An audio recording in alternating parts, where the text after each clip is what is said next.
안녕하세요. 오늘은 2020학년도 광운대학교 수시 모집에 대해서 함께 살펴보시죠. 첫 번째로 살펴볼 전형은 교과 전형인 교과 성적 우수자 전형입니다. 1, 2단계를 따로 구분하지 않고 학생부만 100%로 평가하는 전형입니다.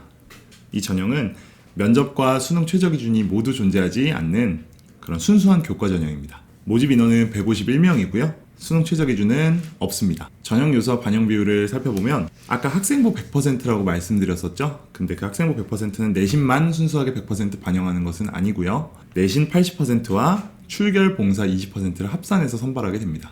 출결과 봉사는 각각 10%씩만 반영되기 때문에 그렇게 큰 신경을 쓰실 필요는 없습니다. 인문계열은 국어, 수학, 영어, 사회 과목을 반영하고 자연계열은 국어, 수학, 영어, 과학 과목을 반영한다는 점 기억해 두시고요. 특이하게도 모든 학과 중에서 스포츠 융합과학과라는 학과만 국어, 영어, 사회, 과학을 반영하고 있습니다. 스포츠 융합과학과 같은 경우에는 작년까지는 학과명이 생활체육학과였거든요.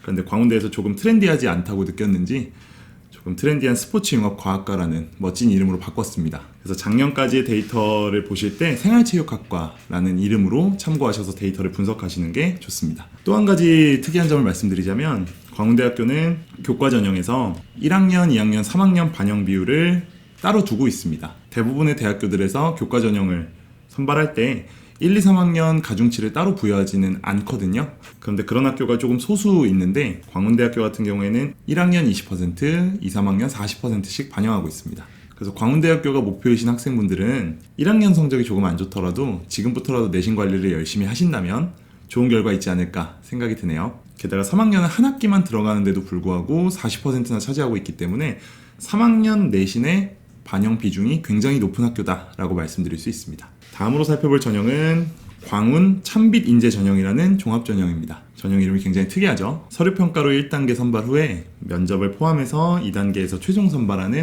일반적인 학생부 종합 전형입니다. 모집 인원은 523명, 수능 최저 기준은 없습니다. 전형 요소와 반영 비율을 보면 1단계 선발에서 서류 100%로 총 3배수를 선발하고요. 그 후에 2단계 선발에서는 1단계 성적인 서류 70%, 그리고 면접 30%를 합산해서 최종 선발하게 되는 일반적인 구조입니다. 전형 이름을 제외하고는 정말 특이한 점이 없는 아주 일반적인 종합 전형이기 때문에 활동의 우수성에 초점을 맞추시는 것이 좋아 보입니다.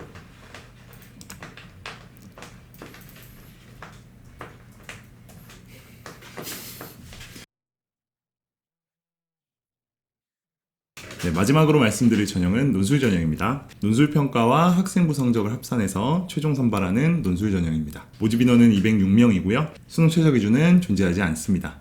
광운대학교의 3가지 수시 전형 모두 수능 최저 기준을 적용하고 있지 않죠.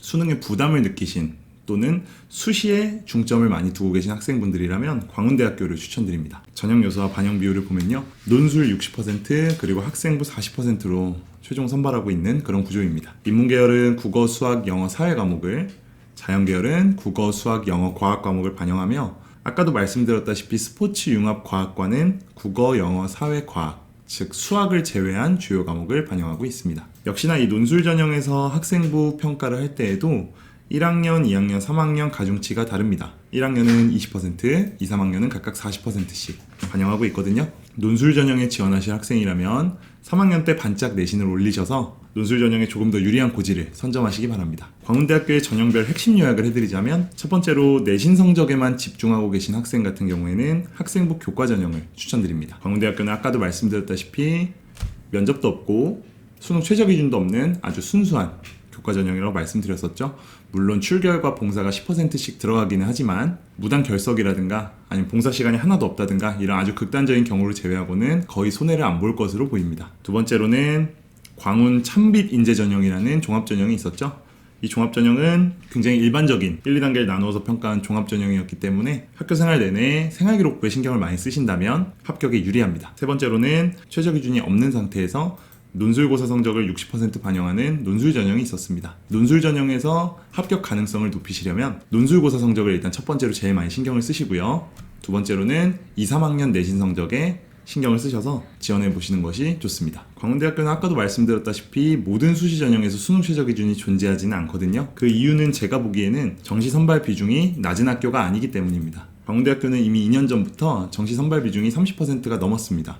원래 교육부의 권고대로라면 이제 내후년부터 30% 이상을 유지해야 하는데 광운대학교는 원래 정시를 많이 뽑는 학교였습니다. 그래서 현재 2020학년도 계획안에도 정시 선발 비중이 33%라고 나와 있거든요. 수시뿐만 아니라 정시도 준비하고 계신 학생들에게는 광운대학교도 또 하나의 좋은 기회입니다. 오늘은 2020학년도 광운대학교 수시 모집 계획에 대해서 함께 살펴봤고요. 다음에는 다른 목표 대학으로 찾아오겠습니다. 전형을 알면 합격이 보입니다.